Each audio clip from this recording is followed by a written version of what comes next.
Hello everyone, thank you so much for joining me today. Well, we are knee-deep in holiday things. And so, I don't know, I'm kind of consumed this year. I think I told you previously that my house was on a holiday tour, so it has been decorated for 2 or 3 weeks, which is way early for me. But it's fun and it gets me in the spirit, and now I'm thinking about, the whole season, and I hope that you are enjoying that and not feeling too awfully stressed. So we always start off with a little news about So Confident and So Confident members. And we are still, let's see, this is December. So we are getting ready for our virtual cocktail party, which is December 16th. And we are asking that you RSVP if you are a So Confident member. It's not mandatory that you RSVP. You will be able to join us, but we're just kind of wanting to get a little bit of an idea of how many people might be settling in with us. We're going to show you some great new projects, some holiday ideas, and we have a special pattern tutorial that we're going to pass along to you. So that'll be your 12th project for the year. And we hope that you join us because it's always fairly festive, and everybody here, the whole staff will be joining us dressed to the nines that day, with our cocktails in hand, I assume. And then we have something new for So Confident members that we've never done before. We've never tried it. This is the Test Friday. This coming Friday, which is December 9th.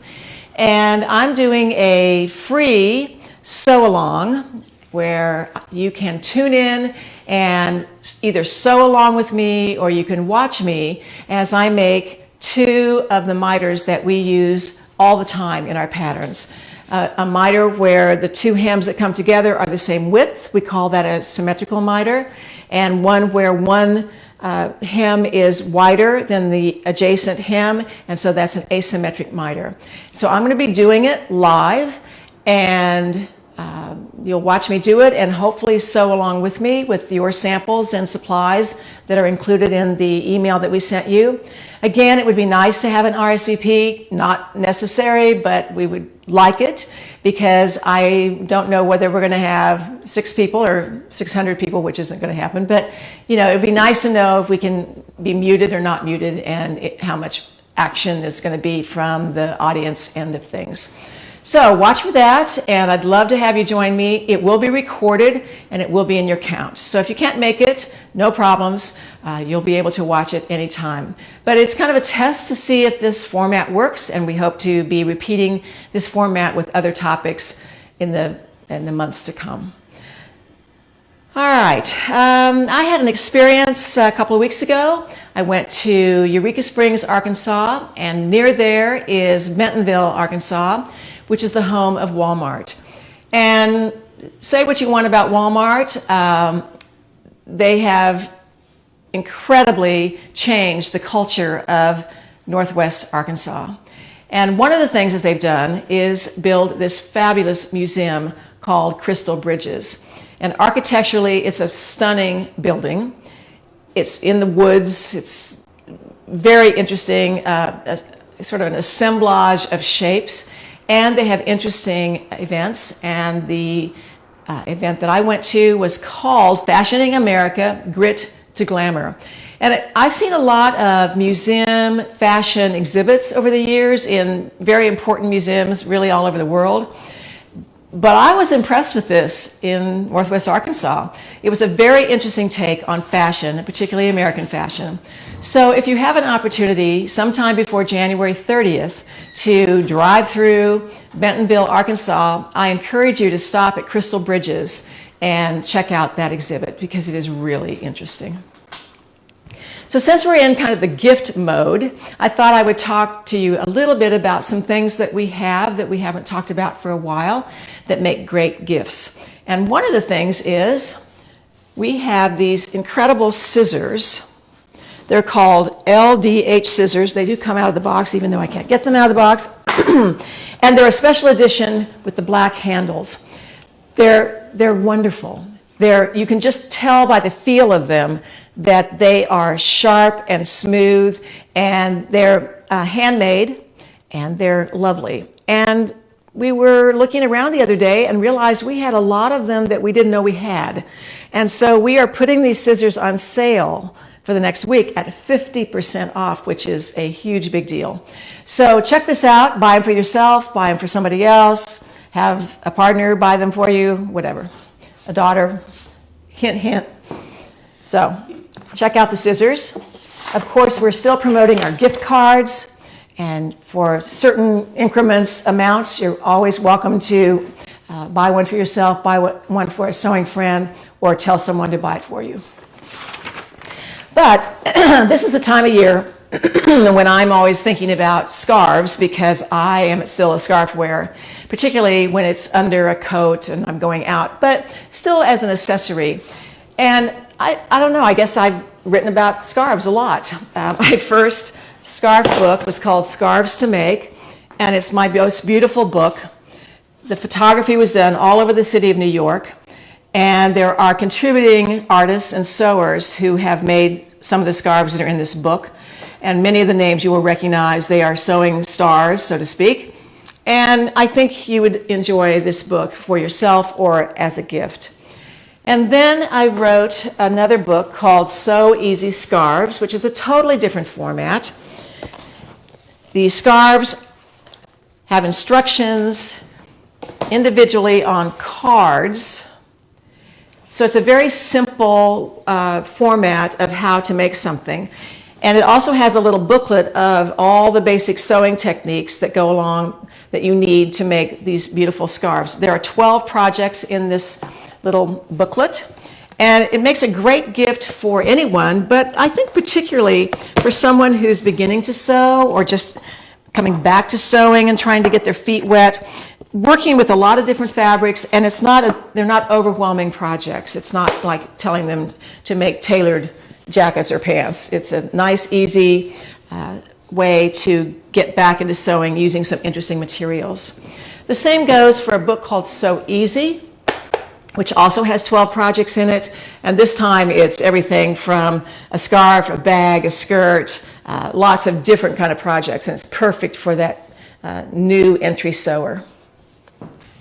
Then we put a book together called The Sewing Workshop. And actually this is a compilation of all of the projects not all of the projects, but we plucked some of the projects from Sew Easy Scarves, and Sew Easy Bags, which was a series of Sew Easy books. So this, called The Sewing Workshop, has lots of projects. If you own all of those Sew Easy books, you don't need this. But if you own none of those, you might experiment with this book. And again, it's a great book for an entry-level sewer or someone like me who just wants to make something quick and fun for myself or to give as a gift. So these are going to be on sale this week. So check those out. I just pulled out a couple of scarves. I've always loved the scarf because it has this interesting keyhole, kind of bound buttonhole looking slit in it. And it's just a great way to wear a scarf without having to figure out how to tie it, how to wear it. And I think it's a really pretty scarf, a way to use some scraps, some kimono fabrics, some Indian fabrics, ethnic fabrics, hand-dyed fabrics, whatever you have in your stash. But it's a nice, easy way to make a scarf that always stays in place. And then if you have a person in your life who, in my case, a husband, who might want something a little bit warmer, and it's hard to know what to get a man, I think, for Christmas. This is a scarf that's actually made out of silk dupioni that's been washed, but it could be made out of flannel, it could be made out of cotton, but it's underlined with cotton flannel. So there's a layer inside of this of flannel. And then the three layers of fabrics have been stitched with some sashiko stitching in variegated colors of cotton embroidery floss. So it's a super warm scarf. I think it has sort of a manly kind of appearance to it, although I love it as well. But this would make a great gift for someone like that in your life. All right. So today we are talking about a very particular fabric. It's called Scuba. And we are going to pair it with the Maison top. Well, yesterday I was kind of researching Scuba again and had kind of forgotten that I had already talked about it to some extent in my Sewing Knits from Fit to Finish book. And there are several pages in here of seam finishes and interesting ways to use Scuba fabric. I also found an article in Threads magazine from 2016. If you're an insider member of Threads, you have access to older articles. And there was one from 2016 that was relating to fashion. And that was a good article too. In fact, when I was thinking about Scuba yesterday, I thought, well, maybe I'll just send a pitch to Threads and say, you know, you need an article on Scuba. Well, they already have it and they may not be interested. Although that article was from 2016, and so that's been long enough now that I think there are probably some new takes on how to sew Scuba.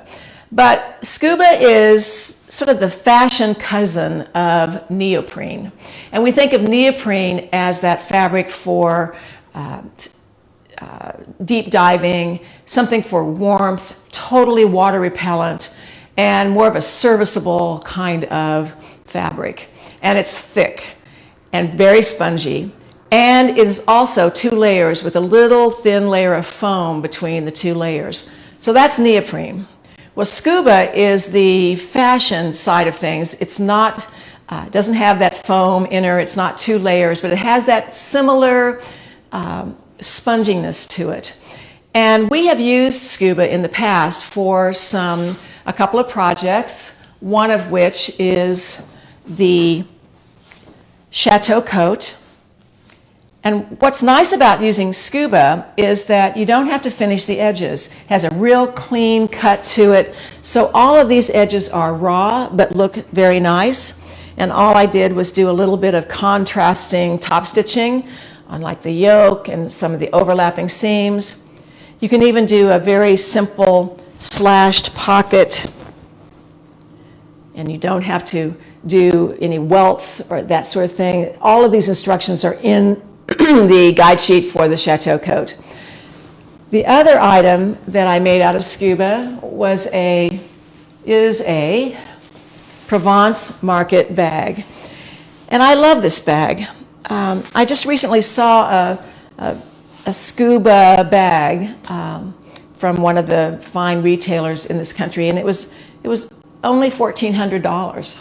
I thought, well, I don't think this costs that to make, you know, a little yardage of Scuba and some great webbing. We have wonderful webbings, interesting webbings, and so this makes a great gift, great bag. And there's something to be said for a bag that has a little give to it because it'll just sort of mold to whatever it's inside of it. And the Provence market bag is that size and look of tote bags that I'm seeing in the retail stores right now. So don't forget that. Great gift idea. So I am going to, let's talk about what the Maison really looks like if you're just going to make it. Deb, come on over here. Anyway, this is the Maison top if you make it per the pattern. And you can see it has a little wider neck binding to it. It has a drop shoulder with a pretty large sleeve and a band along the bottom. We have paired it with the jogger, which of course is still that's an interesting color combination. Here, I'll put it with the one that I initially put it with. There we go, that looks a little bit better. But you can see here the contrasting band and the contrasting sleeves, and it gives you a little better idea of maybe the shape of the Maison. So, you have it on, Deb. Tell us about it. Oh, well, this is actually the Marceau, not the Maison. Oh, I'm sorry, I misunderstood you. That's okay. I probably said Maison, and both begin with M. Okay. Anyway. All right. Well, all right, then tell us about the skirt. The skirt. The skirt is the Oasis. It's the first time I made the Oasis. It's what, from 2002? I don't know, it's a pretty old pattern, but pretty old pattern. we still have them, and we have them at a good price on the website, $8 for the Oasis skirt. We don't have very many left, so it's time to grab it. But you made it in denim? I made it in a denim. It's 4-ounce denim. It's got some spandex in it. So I went ahead and pre-washed it, just get any shrinkage out of it. And I decided to play around with raw edges and some stitching. So I just tore it, so I had that raw edge. Put that raw edge right where the hem line is on the pattern, so I don't have to do anything. And then the little flange, I kind of did the same thing. I tore the edges, put them together, stitched them. Same thing on the pocket. Yeah, that is cute, cute. Well, the interesting thing about this pattern is that there's this one seam, and it's on the right-hand side. So the slit is actually not in a seam. No. And that's always a little interesting. It was a little iffy because by the time I got the 4 layers of denim on there, it was getting pretty thick. Yeah, that's right. But it still worked out okay. All right, well, we're going to pretend like this is a Maison. Okay. And because, you know, you look a little bit like what I have on, which is the Maison. And you can turn the Maison into a long sleeve shirt, put a cuff on it. It has the band, you've put a band on, actually, the Marceau. Maybe we shouldn't have 2 patterns that are so named like that. Maybe that's the problem. I either misheard it or you missaid it. I couldn't imagine. I couldn't imagine it would be my fault. It was my fault. Yeah, okay. Anyway. But I love it because this is the same fabric that we used for the Haiku 2 jacket kits. Right. And we still have some of this lavender color. We have some of this lavender. We have a mauve. And then we still have black and the mustard. Yeah. So you've got 4 colors of this fabric. It's a cotton knit, jacquard knit, has an interesting texture to it. And then we have some of this rib knit in this grape colored as well. Right. So I think it's a great combination. A little bit of an oversized top with this real slim profile on the bottom. And it is, you're going to see in a minute that is right on with fashion trends today. Yeah. So we're going to see the Oasis again in a couple weeks because we have a couple of kind of dressy. I think it can go dressy, it can go casual. Yep. And of course you wear it with your wonderful boots and socks, and that's kind of your look. And then of course, 4 months from now, I can wear it with my tennis shoes and a t-shirt. That's right. That's right. So. Well, good. Thanks. Okay. You're always really great about, nice tweaks to your patterns, utilizing basically the pattern, but you've always got a little different take on it, and I think that's really cool. Yeah, thanks. It's fun. Okay. All righty. Thank you. Thank you. All right. So I want to introduce Erin, who is kind of going to take it from here, because she came up with the idea of using Scuba for the Maison. And what she's done is really incredible and fabulous. And so I'm going to go behind the camera, and she's going to come over here, and she's going to talk to you about what she did and show you her inspiration and go from there. Okay, and if it does something bad, you're going to have to come around because I'm not going to know how to fix it. Hello, I hope you guys were able to tune back in. Before I began, I did see there were a couple comments that maybe some people missed the original Maison as you were kind of getting back onto our video. So I thought I could start out by kind of reintroducing the original Maison and then moving on. So let's do that. So this is the original Maison top, straight out of the pattern. So it has this just nice oversized look in through the body, simple sleeves, a neck binding, and then a binding at the bottom. So a nice quick sew, really fun. So this is the original. And so a lot of the tops that I've been seeing actually look exactly like the Maison. All the great inspiration that comes through on your email or in Pinterest, I was seeing a lot of that silhouette. And so this was my inspiration for the top here. And so this looks to me like a white scuba paired with a really cute black skirt. I love this silhouette. I wasn't quite able to pull it off with what we were doing, but I decided it looked really great with Hudson pants. So what I did was take our port wine scuba and create the same look on top, and I paired it with a pair of knit Hudson pants. So this is a textured knit in black. So I was able to, I didn't have to make too many changes to what I did with the Maison. I took out some of the width here at the shoulder, lengthened it, created a side slit here at the side seam, which I thought was really fun, and that was it. So let's talk a little bit about what I did.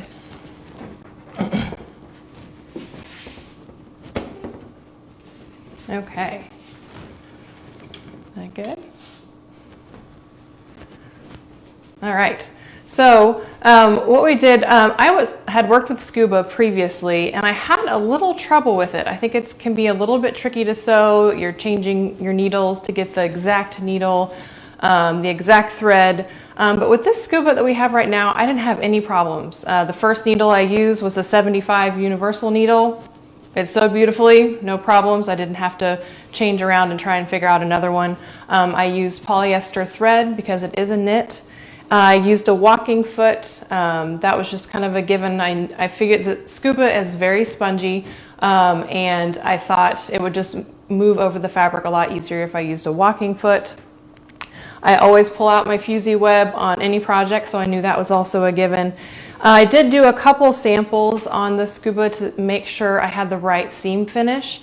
I noticed when I serged it got really bulky, so I decided to leave the edges raw and press the seams open. And I was able to start my project. So I did a few changes in order to update the Maison just a little bit and to get that look that I wanted.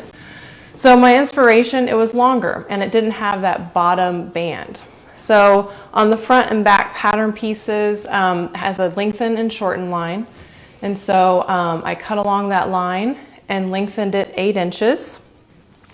And then I decided I wanted it to be a little smaller in through the shoulders. And by smaller, I don't mean bringing up the sleeve. I mean, I took out more here. So I decided to take 3/4 inch off of the seam, the shoulder seam on both the front and the back.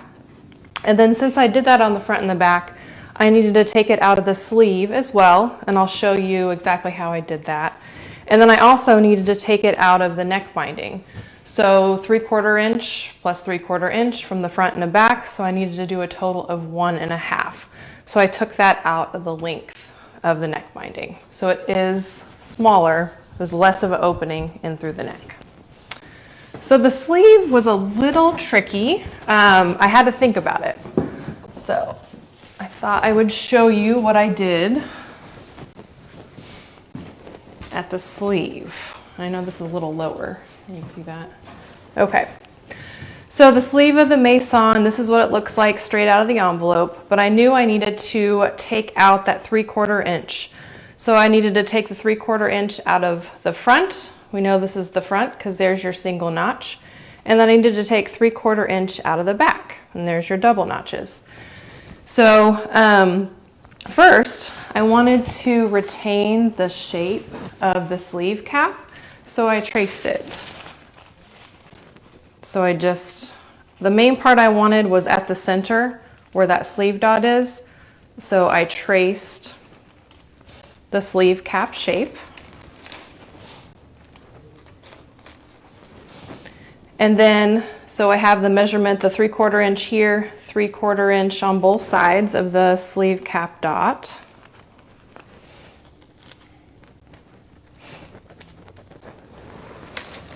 And then I overlapped, lining up that 3/4 inch marking.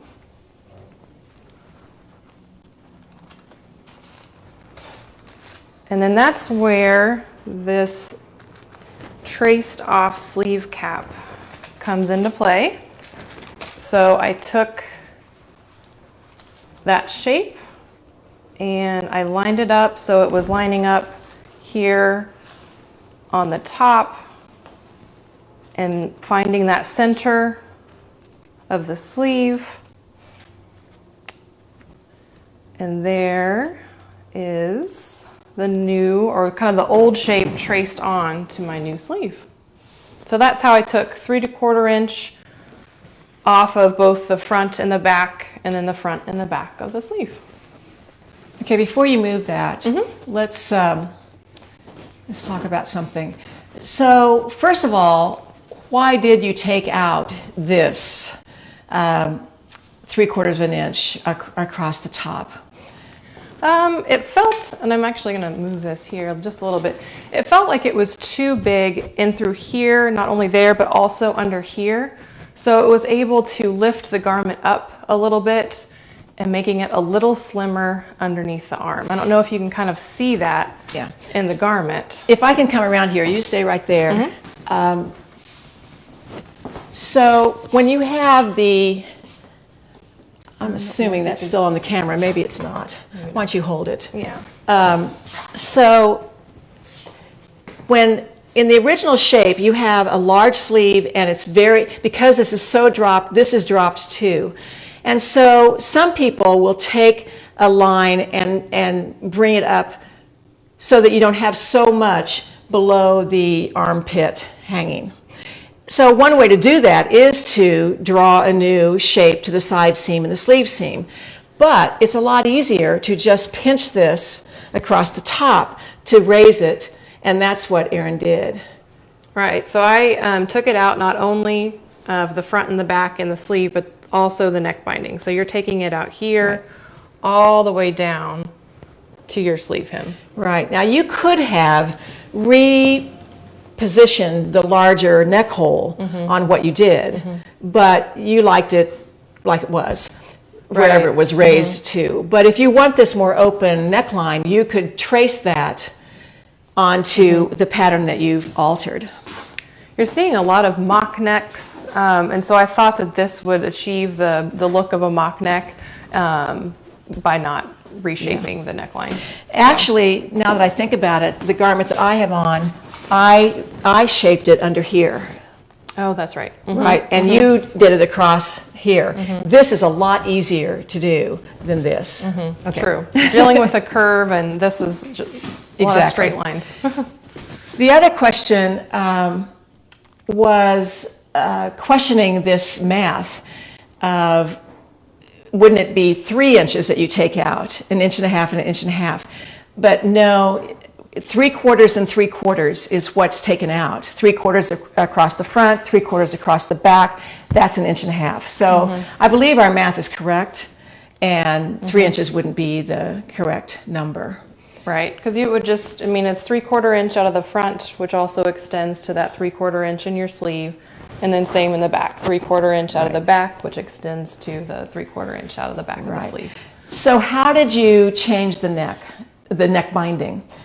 The neck binding, I just took that 1.5 inches out of the neck binding. So you could take it out of like 1.5 inches out of one side. I chose to take it at 3/4 inch off each end, and that and it worked out perfectly. So I thought maybe I might have to adjust a little just based on the different shape, but I didn't have to do that. So it worked out. Okay, so this is a clarification of the question that, of the math question. She was talking about the neck binding. So you're taking 1.5 inches from each end. Yeah. Or I took 3/4 inch out of each end, actually. So that math wouldn't work. Well, that's interesting. And I didn't have to adjust anything. No, it worked. So, it would have been really tight if I would have taken 3 inches out of it. That's right. It would have been really tight. Yeah, that's interesting. I wouldn't have been able to get it on. Yeah. Okay. So. All right. Okay. So I think I like the idea of this tracing of things. That's a concept that I think we forget about, that you don't want to have to reinvent the curves of things if you don't have to. So tracing curves is a good thing to preserve and then reuse everywhere, not just sleeve heads, but for all kinds of things. So. Yeah, because otherwise if you kind of see it, it comes to a strange point. Yeah, exactly. So how did you decide how long you wanted it? Did you stand in front of a mirror? Did you have another garment that you measured? Did you, I mean, I know how we did it. You and I stood in front of a mirror. But if you're home alone, what's somebody going to do? Are you going to find a garment in your closet? Are you going to stand in front of a mirror with a tape measure? Do you put the pattern piece on you? What are you going to do? I think standing in front of a mirror is a good idea, and also taking a garment that you love too, because then you know what length looks good on you and what length that you like. Yeah. The other concept that we used is this picture.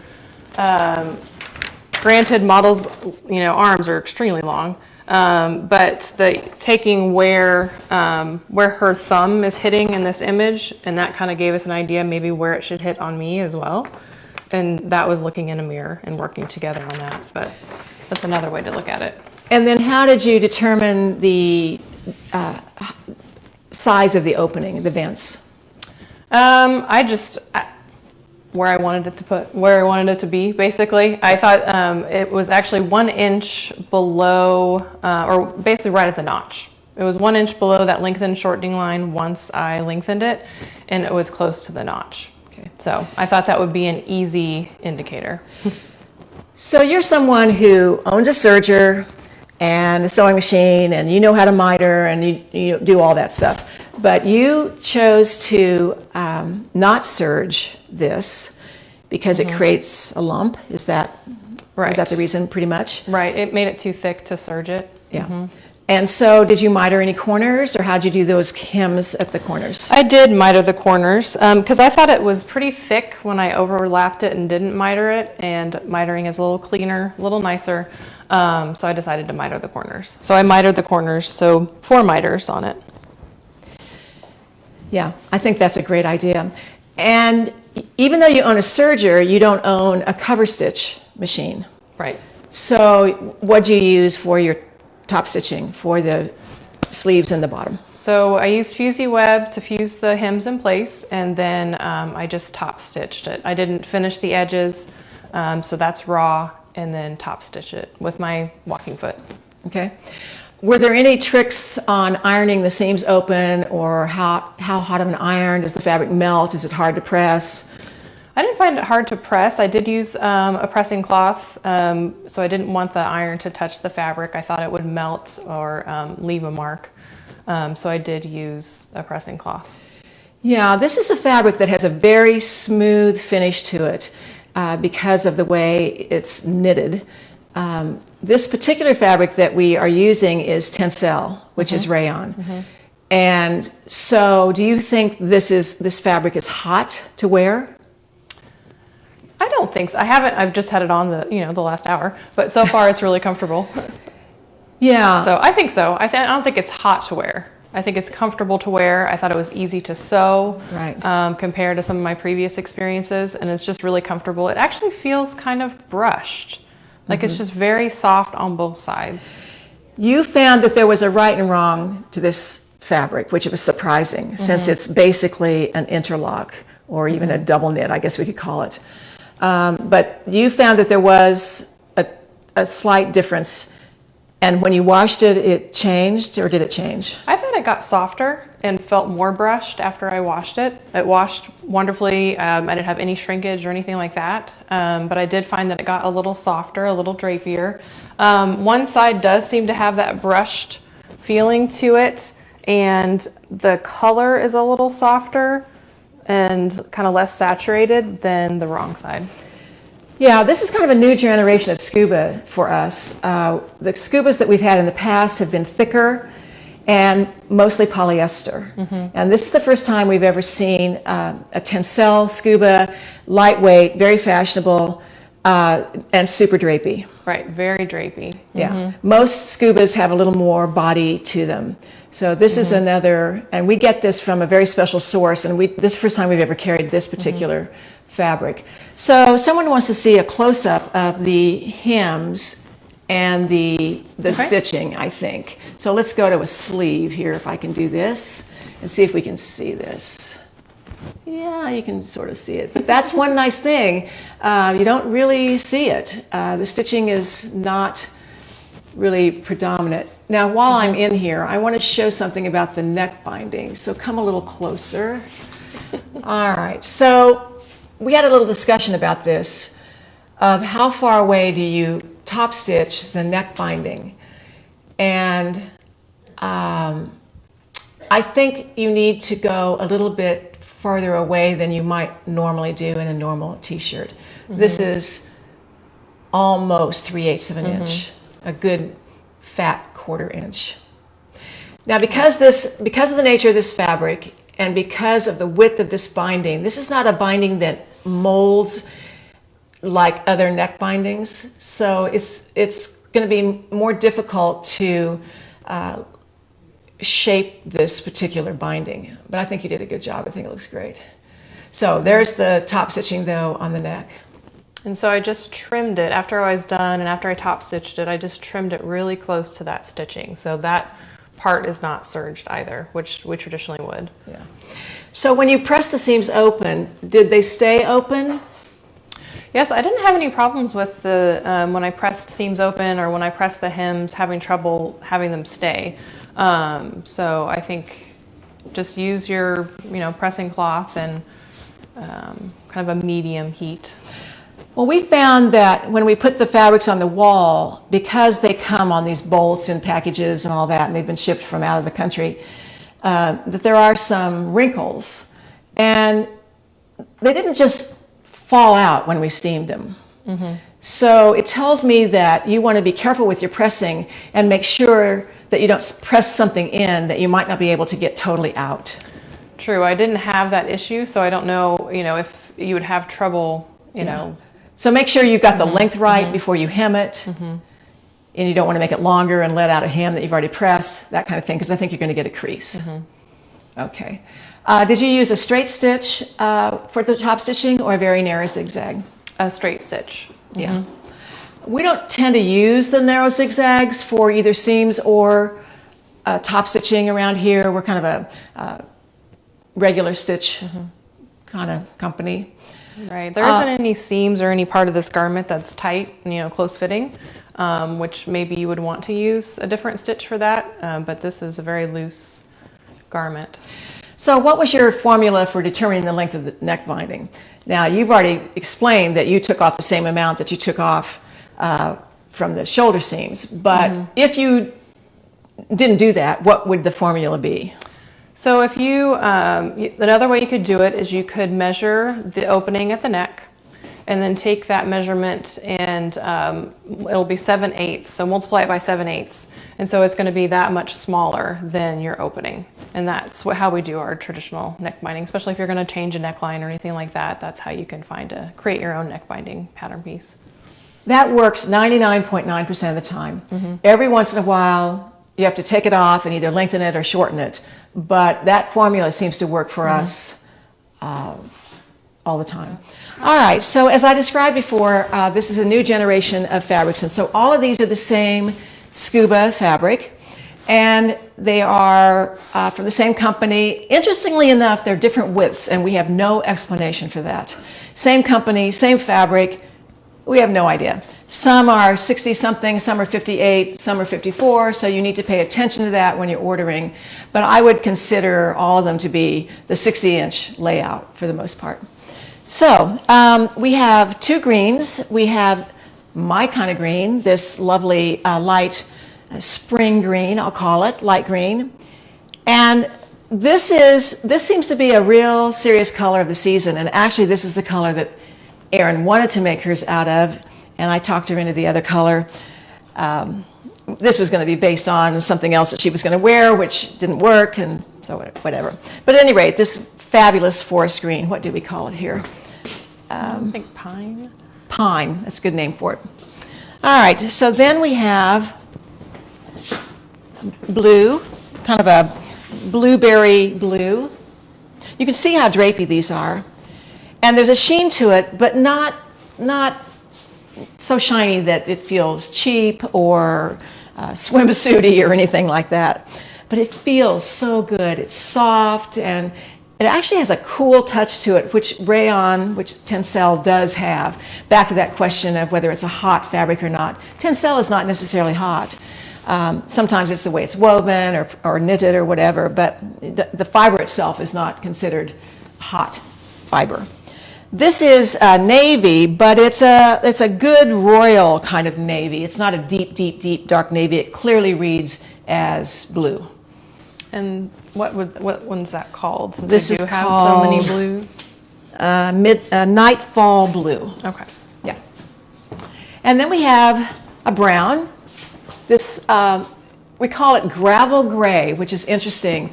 Kind of a musk brown, I would call it, sort of a milky brown. Milk chocolate could be another word for it. This is black. Now, if you're, wait a minute, this is not black. This is ocean gray, sorry. So there's a blue cast to this, I would say. This is the kind of, it's not charcoal in that it's black charcoal. It's more of a blue charcoal. Really interesting color, actually, a great neutral. This is called port wine. That's the color that Erin has on. It looks a little brighter than, I don't know why. It must be the lighting. Or the washing. I don't know. Yeah. And then we have black. And this black, I have to say, is not deep, dark black. It's definitely black, but it is off black, I'm going to call it. So if you're expecting it to match that black sweater that's deep, dark black, it's not going to happen. But you put it with any color on top of it. It's great. So I think these fabrics will make a great Maison top, the Maison joggers. I mean, this is straight out of Eileen Fisher, that, you know, the ads we get every day from Eileen Fisher, this activewear kind of fabric. So it works for that, but you put it into a fashion sense and it's right on. So you can wear tops, skirts, it could be the Oasis skirt, it could be pants of any kind, super comfortable, a lot of stretch. Interestingly enough, there's no spandex in this fabric, so it's a mechanical stretch, has good recovery, it's not going to bag out, and I think it's just one of those seriously good fabrics. Do you have, did I take your place? You want to come back in here and talk some more about anything? That was all I really had, and I'm trying to, if anybody has any additional questions, if you wouldn't mind posting them on this video, that would be really helpful, so we can get them answered. Yeah. We will try to get this figured out. There's always something with this. It started out a couple years ago being a lighting issue, and then it was a sound issue, and now it's a connection issue, and I don't know, whatever. We're working hard to figure this Yeah, out. really. At least do the best we can. Yeah.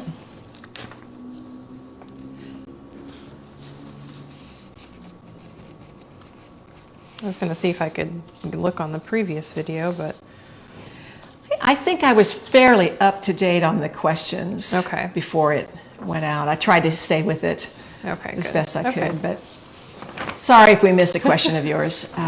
But if you have a question, you can call us or email us, and we're always happy to answer you. All right, well, we have a lot of things on sale today, and I have to read my list because it is pretty darn long. But first of all, let's talk about our blog. We have a big blog, lots of content in there, and there is a blog post called Fashion Fabric Facts Sewing with Scuba that Betsy wrote that's quite interesting, has some beautiful images of some garment styles that you can make in Scuba. And then I have a Craftsy class called You Can Sew That, Taming Tricky Fabrics. And there's a lesson in there on a more in-depth lesson on sewing Scuba.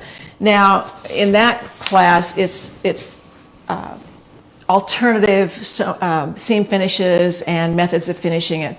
More for the heavier weight Scuba that you might use for athletic wear like yoga pants or running gear or that sort of thing, biking things. Okay, so on sale, pattern-wise, we have the Maison top and jogger, and that is print and digital.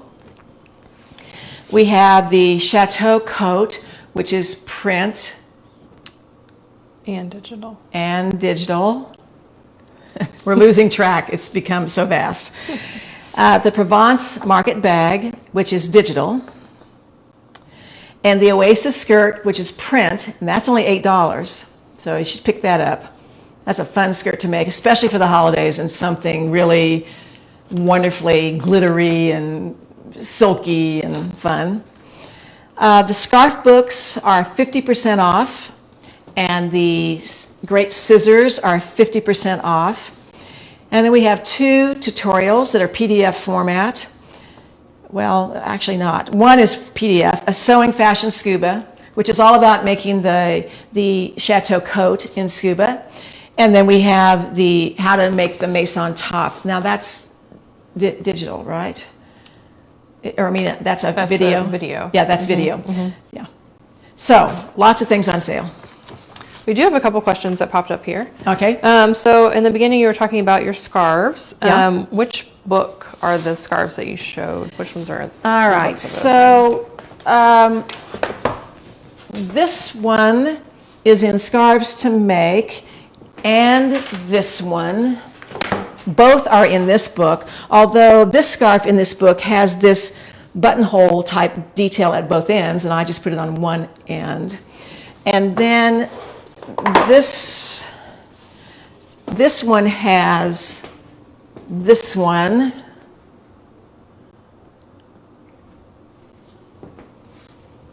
So the only, let's see, what is it? I've forgotten what's in here. I think the same.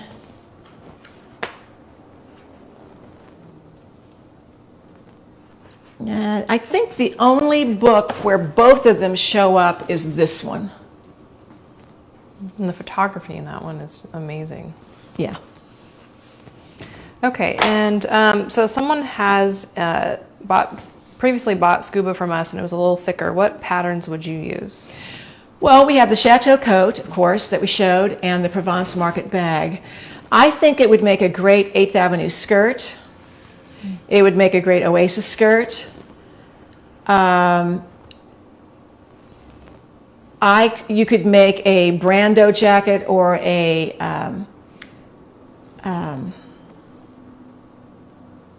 Charlie bomber. It'd be a great pattern for that. Put some ribbing with it.